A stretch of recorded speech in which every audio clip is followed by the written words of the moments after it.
Welcome to Conversations That Matter. Today we're talking about the movement of ships and tankers on the coast of British Columbia. Joining me now is Mike McNish. Mike, welcome. Who is going to be our guest today? Stu, Captain Kevin Obermeyer. He's the president and CEO of the Pacific Pilotage Authority. It's a crown corporation responsible for piloting large vessels in and out of our harbors on British Columbia. Of course, his agency and he himself is right at the center of this whole controversy around more proposed shipping of bitumen and liquefied natural gas to Asian markets. Captain Obermeyer will, of course, point to the Pacific Pilotage Authority data that 99.9% of the shipping that's gone on in recent years, no spills. And, of course, he has to contend with the issue that everyone raises when they want to talk about opposing more shipping, the Exxon Valdez. In 1989, of course, 25 million gallons of crude going into a pristine environment in Alaska. But, of course, you know, in British Columbia, much of this debate falls around, is any risk worth having when it comes to shipping? So I'm sure Captain Obermeyer will have some very interesting data on that front. Well, one of the things that he does point out is that the Exxon Valdez did not have pilots on board, and this is a very significant component. And he talks a lot to the professionalism of that group of dedicated mariners. That's right, and these folks are conducting thousands of shipping exercises and activities already. You know, we have to remember we have very active ports already in British Columbia. The pilots are on board any of these large vessels over 10,000 tons. And again, a safety record of 99.9% is pretty good. So it'll be interesting to hear how he thinks we're going to be able to move this debate forward and potentially significantly increase this shipping activity. Well, it was a very interesting conversation that we had with him here on October the 6th. Let's go to that conversation now. Captain Obermeyer, thank you for joining me. We live in interesting times, especially when it comes to the movement of ships, freight, and oil on the coast of British Columbia. One thing that I'd like to clear up right now, are we moving oil on the coast of British Columbia? Absolutely. And we have for many, many years, probably upwards of 50 years right now, as far as I know. 50 years? 50 years. There seems to be this common perception that there's some kind of moratorium on the movement of oil on the coast of British Columbia. Any idea where that came from? I think I do. There is a moratorium, but the moratorium is not on movement of oil tankers. The moratorium is on drilling for gas and oil in the area. There is an exclusion zone, which people get confused with the drilling for oil and gas. So the exclusion zone that we have off the coast was pretty much a voluntary situation put in place by the Canadian Coast Guard and the government.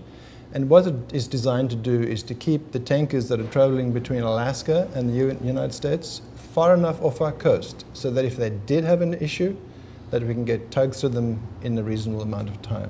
Have we ever had an incident with one of those tankers? In the 21 years that I've been here, we've never had an issue with a tanker. I know of a barge that had an issue. It was the Nestaka spill back, and I think I'm correct in saying the late 80s. I'm not completely sure about that. But with respect to the tankers, we have had no oil spills from a tanker. Zero. You know, you talk about back in the 1980s, and we know that the Exxon Valdez happened in Prince William Sound in 1989. Right. What's the difference in the way that ships are designed, managed, run, operated, safety protocols, and so on? Like, I know there are many layers of things that have changed as a result of the Exxon Valdez, not just here, but worldwide. Right. What are some of those changes? You know, the Exxon Valdez was probably a defining moment in the tanker industry on this coast because there were so many things were put in place. OPA 90, as an example, the regulations that the US government put in place, put a lot more restrictions on the movement of oil on the coast. And then it goes much further than that, because at that time you had an oil tanker with a single hull. There was no pilot on board. There were no tether tugs to assist it through its passage. Those are just a few of the things that have changed. If you look at the overall record of oil spills worldwide, they're on a continual downward slope. You don't have this huge spikes that you used to in the late 70s and early 60s. So we've come a long way since the Exxon Valdez, but everybody keeps showing that as an example of what's bad. And I agree. We do not want to see oil on our coast. I live here. This is part of my being. I have friends who live off the sea. So my job is to ensure that we try and keep these tankers safe. Safety is the concern. I don't want to be an apologist for the oil industry or sort of say, oh, well, I have complete faith in this. But from what I've seen, and I've had the benefit of traveling to Norway, Sweden, the Shetland Islands, where they are moving oil in tankers in some pretty tight waterways, the level of security and professionalism in the movement of those ships is incredibly high. Can we match that here in British Columbia? I think we have to. I don't think there's a question of can we match it, we have to match it. And if you look at the record that you presently have with the Kinder Morgan vessels leaving Westridge terminals, we've been doing that, as I said, for over 50 years. But all along the way, we've been putting more and more safety measures in place. So with that in mind, if you look at what we have right now, we have all the vessels that are loaded have tethered tugs. We have 2 pilots. We've introduced personal pilotage units, which is a standalone navigational system that the pilot carries on with their equipment. It's all these little things that you put in place that you go, well, there's so many more levels of safety with a tanker, I'd call it a tanker but a liquid bulk vessel, a crude oil carrier, than we do have with the freighters. How many pilots on board a tanker versus a container ship? So on most container ships, you'll have 1 pilot, unless you're going to be going over an 8-hour period, and then you'd put 2. But there's only 1 on the bridge at a time. With the tankers and liquid bulk carriers in general, we look at it a little differently. In the narrow areas, such as Harrow Strait Boundary Pass, or going through second narrows, you actually have 2 pilots on the bridge. That's the big difference between when people say, well, you have 2 pilots on other ships. No, we don't have 2 pilots on the bridge on other ships. We have 1 pilot sleeping and 1 pilot working. What's the benefit of having 2 pilots on the bridge? There's a checks and balance. So if you look at the levels of safety, let's talk about that for a minute. If you look at a ship, a well-found, well-built, well-run ship, that's your first level of safety. Then you've got your crew, that's another level of safety. Well-trained, excellent, there's another level of safety. When you put the pilot on board, 1 pilot, you've got an additional level of safety. What's come out in a couple of incidents around the world is that there's a culture that some crews don't want to challenge the pilot. That's changing. However, by having 2 pilots on the bridge, there's not going to be any issue with a pilot going, what's happening? What are you doing? What do you mean the crew won't challenge the pilot? There's a bit of a cultural phenomena where in some of the Asian countries in the world, they defer to the pilot rather than jump in and say, stop what you're doing. By having 2 pilots on board, you take that issue away. Let's talk about exactly what a pilot is. How do you become one? A long road. So a pilot is usually has been a captain for at least 10 years. He needs to know this coast like the back of his hand, because we do have quite a unique system on the West Coast. So they're not a captain like maybe out of the Mediterranean or operating in the Indian Ocean, or they've actually been a pilot on this coast. Correct. Now you can, we do have in our rules, you do earn sea time if you were deep sea, but only a very small portion of the total. So if you need 700 hours, or days I should say, to become a pilot, you can have 365 of those can be done overseas. However, you then have an extended apprenticeship, you have an extended familiarization program. So you can have that sea time. What our preference is that all of the sea time is earned on this coast, and all of the time is spent learning this coast, because it is a large coast, a difficult coast, and quite a challenge. Are we talking about fishing boat captains? Are we talking about tugboat captains? Or are we talking about people who are had that experience on the bridge of large vessels? We have both. Now, some people will go, well, how can you put that person on the bridge? Here's the difference. We teach people how to handle and operate on big vessels. What we need from them is their expert local knowledge. So a captain that's run a seiner up and down this coast knows this coast like the back of his hand. If we brought a deep sea captain and put him on this coast, we're going to have to train him for 10 years. You can train a smaller vessel master to become a big ship master or pilot, ship handling wise, in a much shorter space of time. So we've taken the standard idea of teaching local knowledge and turned it on its head. You come to us with your local knowledge, and that's what we examine you on. We then teach you the handling of a large ship. So by the time that you become a captain, how many years have you spent at sea? For the majority of our guys, they've been minimum 10 years out on the water, minimum. Before they became a captain? Yeah. And then they needed 10 years minimum? 10 years, yeah. It's a long, long, hard road.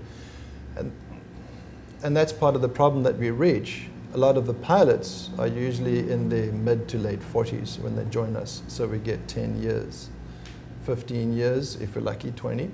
But then at the end of the day, you need to be replacing on a continual basis. So you're always recruiting then? Always, always. But they all have to meet the same... All meet the same high standard.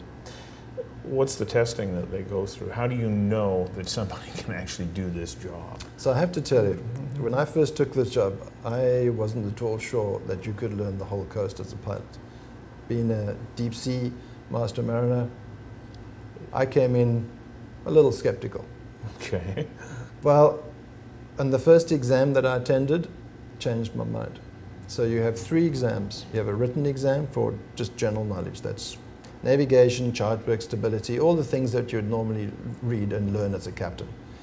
If you get 70% in that, you move on to the next level, and that's local knowledge exam. It's a written exam. There are blank charts. And when I say blank charts, I mean it's a blank chart. There's a little outline on the coast, and maybe there's some islands left out just to make it a little more difficult, and they have to fill in all the detail on that entire blank chart. All the I'm detail. Serious. And they have to do that 5 times. So you will see these guys sitting there. And they're doing it from memory. There's no books in there. So you'll see them sitting, turning this thing up, and suddenly a light bulb comes on and they fill it in. Just as if it was a real chart. So they get a chart. Yeah. You don't tell them specifically on the coast where it is. Or it's just a piece. Or where north is. It's just a snapshot of somewhere on the coast. And they've got to fill in all the detail. So then they've got 70% in the first exam and 70% in the next exam. We then move them on to the oral portion.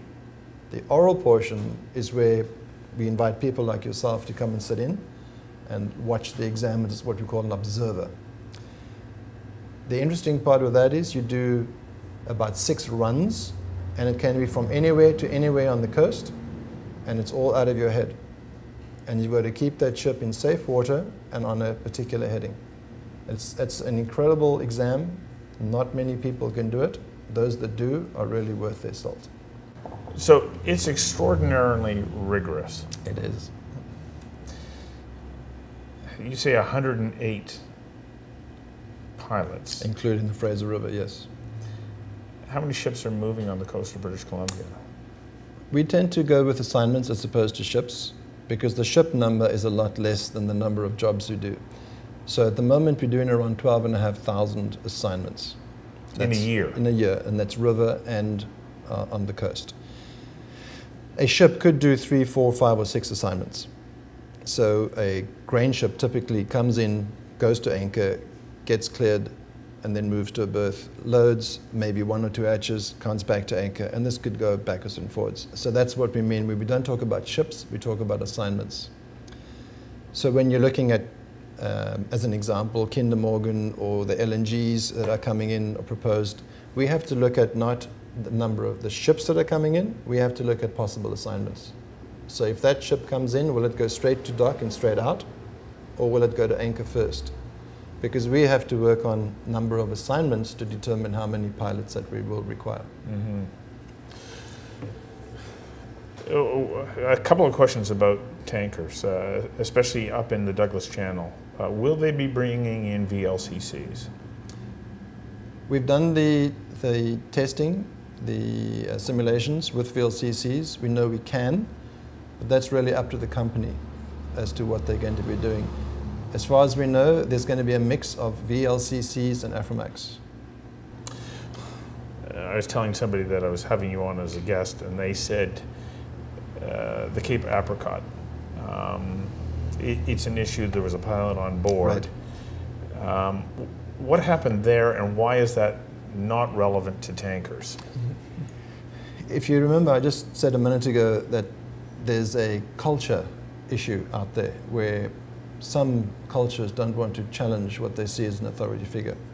That's a close example of that occurring, where we're all human, we make mistakes. We need someone to actually catch our mistakes for us. On cruise ships, as an example, they're highly trained people, they will always challenge you. That's why we want to have the two pilots. The two pilots on the liquid bulk carriers ensure that we don't get into that situation. When we do make a mistake, and we all do, that there's someone there to catch us. There's been one other incident in the last couple of years, which was the grounding of the container ship up in Prince Rupert. Right. What happened there? That was a fishing vessel interaction, and basically at the end of the day it was a choice between the master and the pilot, and they did discuss it quite openly, which is why it didn't ever go to a full TSB investigation. Their decision was to not turn and hit the vessel, and either way they turned, either their stern would have hit the fishing vessel or the bow would have hit the fishing vessel. So they made a conscious decision to go over the bank, and may well have made it, but it was a conscious decision. And we've had other incidents, another incident like that, where a pilot has made a conscious decision to ground on what he knows is sand to avoid a collision with the So what happens then if there is that same tanker fishing vessel interaction? What happens then? Because do you then go, okay, what's our decision here? Right. So there's a little difference, actually quite a big difference. Mm-hmm. There's a few things we are actually looking at, and the one is to have a safe area around it with a massive education program going out to both the fishing industry and to the recreational industry, that really we need to have people clear 500 meters ahead, 50 meters either side, just to give that space where you don't get into it. It's not going to change the collision regulations that you all abide by, but there needs to be an education. Saw a photograph recently of a vessel coming out of through First Narrows, and there's people fishing at Capilano, and it's massive. Right. So where do you go? Well, if you can, you keep going straight and everybody gets out your way. Nobody wants to kill anybody. So we're going to put that measure in place. The tankers and the LNGs, we're looking at having a guard, somebody running ahead to avoid that kind of situation. All of these things work well when you're dealing with liquid bulk carriers because they are at the next level of safety. Not so well on freighters, where you've got no tether tugs, no guard, no second pilot. Not to say that it's bad because you have so few of those incidents anyway, but if you look at the track record and where did we have the incidents? Our incidents are with freighters. It's not with tankers. So you need to stop and ask yourself the question, why doesn't that happen? Our pilots, when they're on the bridge, what's their level of liability if they get it wrong? Right. So that's a common question people want to know. Their level of liability under the Pilotage Act is civil liability. So I do something real silly and I cause damage to the vessel, their limit is $1,000. Now that sounds very low. Mm-hmm. However, if you want people to come into this profession, either you're going to pay a huge amount of money to hire their services because of all the insurances you require, or you have a government looking after the insurance side through an act and limiting their liability. But that said, if there's death or if there's oil in the water, the pilot can be criminally liable. So the pilot can go to jail. The pilot can go to jail for making a mistake? Yep, especially if it's in contravention of a piece of legislation. So the collision regulations are one. So your 1,000 is really only your civil liability part of it. If you have an incident where you've spilled oil, the authorities can come after you and charge you under that piece of legislation. If you disobey the collision regulations and kill somebody in the process, the authorities can come after you and charge you. And it has happened. When it comes to the movement of oil, I get the sense that you're saying we can do this and we can do it safely. We can. Is there anything about this that causes you a moment of concern, or are you that confident in the ability of you and the people that you work with? It's not said lightly. You know, if you said to me, can you guarantee me 100% you'll never have an accident? No, I can't. I can never say that. But we are doing everything in our power to mitigate that to such a small level that the chances are extremely slim. And we will keep doing that. I think the conversation, instead of saying no tankers, the conversation should be with people like ourselves. Talk to us about what it is that you believe will make it safe and give you the satisfaction that you can sleep at night and know it's safe. And you're always looking to improve? Absolutely. Right now, because as you mentioned, we had those 2 incidents, we are looking at a complete review of our pilotage model. A complete review? Yep. From 2 incidents? We have to. It's important to ensure that the public has confidence in us. So we have hired 2 consultants, and we will be working through them with industry to look at our model, look at our best practices compared to elsewhere in the world. And if there are things that we need to do to up our game, we will.